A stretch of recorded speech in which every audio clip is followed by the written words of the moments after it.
ओम नमो भगवते वासुदेवाय नमः। प्रणाम भक्तों, आज मैं ज्येष्ठ मास के 10वें दिन की कथा और महात्म्य को लेकर आई हूँ। ज्येष्ठ माह की शुरुआत 24 मई से हो चुकी है और आज ज्येष्ठ मास के 10 दिन बीत गए हैं। हिंदू कैलेंडर के अनुसार ज्येष्ठ माह को साल का तीसरा महीना भी माना जाता है और इस माह का काफ़ी महत्व भी है। हमें इस महीने रोज़ सुबह संभव हो तो शाम को भी पौधों में जल देना चाहिए, प्यासों को पानी पिलाना चाहिए, लोगों को जल पिलाने की व्यवस्था भी करनी चाहिए। जल की बर्बादी नहीं करनी चाहिए। घड़े सहित जल और पंखों का दान करें। रोज़ सुबह और शाम सूर्य मंत्र का जाप भी करना चाहिए। अगर सूर्य संबंधी समस्या है तो ज्येष्ठ मास में हर रविवार को उपवास और पूजन करना चाहिए। आइए अब हम ज्येष्ठ मास के 10वें अध्याय दशमी दशहरा महात्म्य वर्णन की कथा का रसपान करते हैं। स्कंद जी कहने लगे कि हे ऋषियों, ज्येष्ठ मास के आने पर भगवान विष्णु के मंदिर में जाकर दशहरा व्रत करना चाहिए और एकम से लेकर दशमी तक भागीरथी गंगा के जल में स्नान करना चाहिए। ऋषि कहने लगे कि हे स्कंद जी, इस व्रत का दशहरा नाम क्यों हुआ और एकम तिथि में स्नान क्यों करना चाहिए, यह सब बात आप हमसे विस्तार पूर्वक समझाकर कहिए। स्कंद जी कहने लगे कि हे ऋषियों, ज्येष्ठ मास की शुक्ल पक्ष की दशमी तिथि को वार बुधवार और हस्त नक्षत्र गरकरण हो, आनंद योग बन रहा हो और व्यतिपात योग कन्या राशि के चंद्रमा और वृक्ष राशि के सूर्योदय होने पर हमें स्नान दान पूजन आदि करने से मनुष्य सब पापों से मुक्त हो जाता है और इस लोक में अनेक प्रकार के भोगों को भोग कर अंत में विष्णु लोक को प्राप्त होता है। अन्याय से पराय द्रव्य को हरना, शास्त्र विरुद्ध हिंसा करना, पराई स्त्री से भोग करना, इन 3 प्रकार के कर्मों को कायिक कर्म कहा जाता है।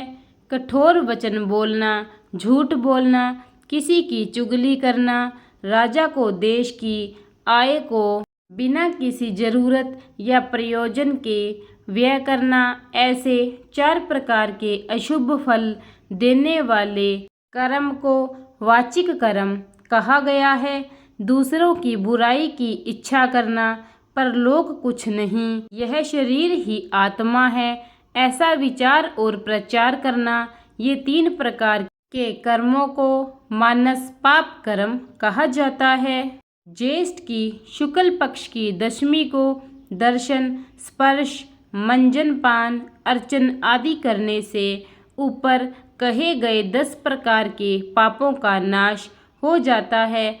इसलिए पूर्वदर्शी मुनियों ने इसका नाम दशहरा रखा है। ज्येष्ठ मास में शुक्ल पक्ष की दशमी के दिन स्नान मात्र करने से 10 जन्मों के अर्जित पापों का नाश हो जाता है। इसलिए भी इस दिन को दशहरा नाम भी कहते हैं। दशहरे के दिन इन पुरातन मंत्रों से श्री गंगा जी का पूजन करना चाहिए। मंत्र है, श्री शिवा को नमस्कार है, शांता और नारायणी को नमस्कार है, 10 विध पापों का नाश करने वाली श्री गंगा जी को मैं नमस्कार करता हूँ। और फिर उसी स्थान में महान ओजस्वी 10 देवताओं का पूजन करें। 10 देवताओं के नाम नारायण, महेश, ब्रह्मा, सूर्य, भागीरथ, हिमवान, स्कंद, गणेश, चंडी और सोम हैं। इनका अपनी शक्ति के अनुसार पूजन कर 10 फलों का पृथक पृथक पूजन करें और सत्तू के 10 पिंड बनाकर जल में छोड़ें। 10 पसर तिल, 10 ब्राह्मण को देकर गंगाए सर्व रूपणे नम इस मंत्र से जाप करते हुए पूजन करें तथा अपनी शक्ति के अनुसार गुड़ के 10 पिंड देवें।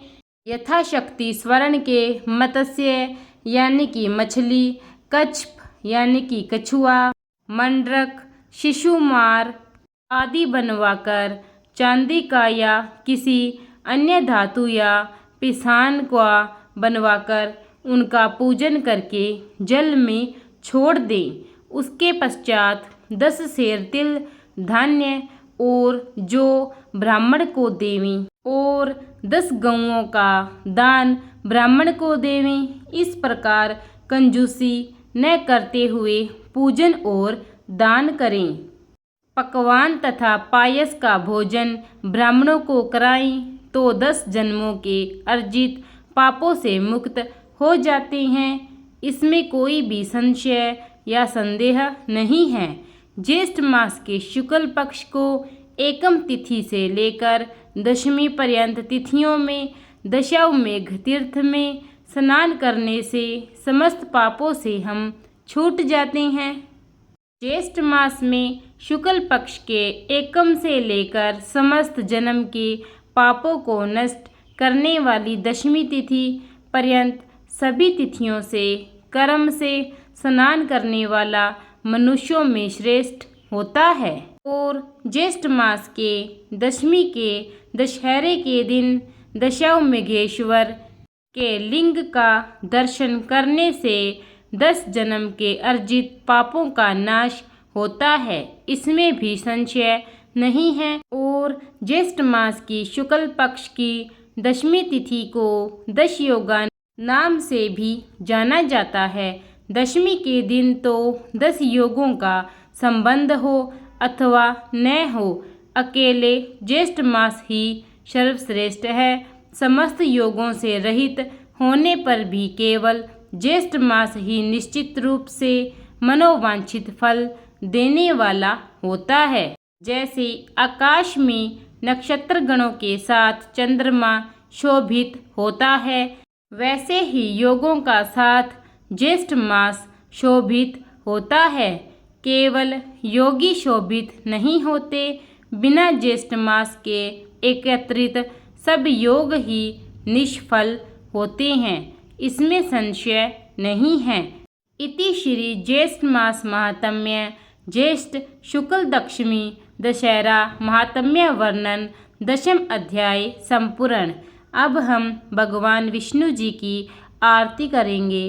प्रिय भक्तगणों, अगर आपको मेरी यह कथा अच्छी लगी हो और आप नित्य ज्येष्ठ मास की कथा अध्याय सुनना चाहते हैं या फिर अन्य कथाएं सुनना चाहते हैं तो मेरे पेज ज्योति धर्म गंगा को सब्सक्राइब कीजिए और बेल आइकन दबा दीजिए ताकि सर्वप्रथम आप तक मेरी सभी कथाएं और वीडियो के नोटिफिकेशन आप तक पहुंच सकें।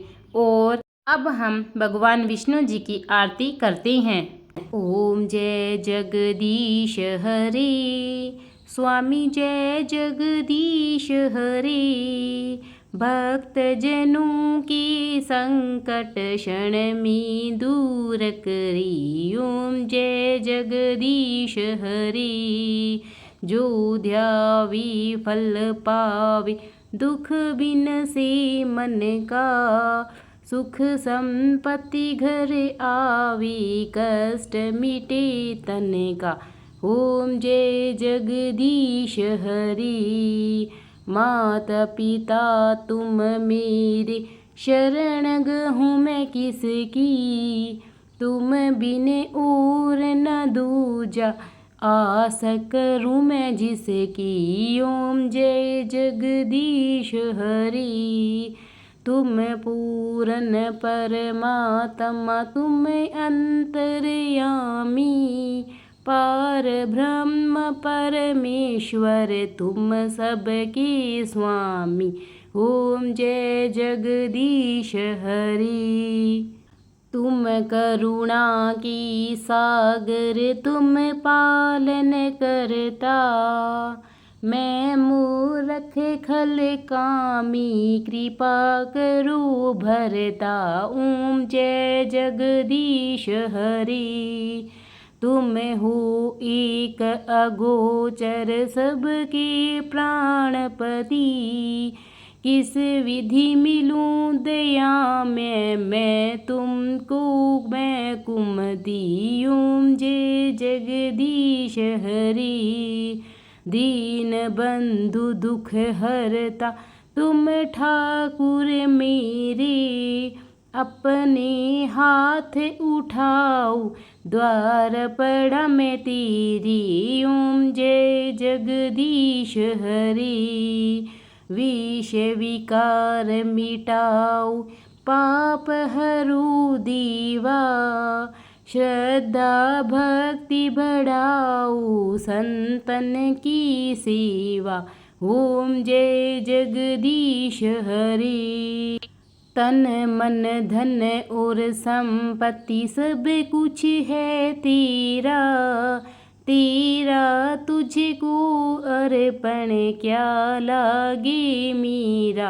ओम जय जगदीश हरि। जगदीश्वर जी की आरती जो कोई नर गावे, कहत शिवानंद स्वामी मन वांछित फल पावे। ओम जय जगदीश हरि। प्रेम से बोलिए विष्णु महाराज की जय।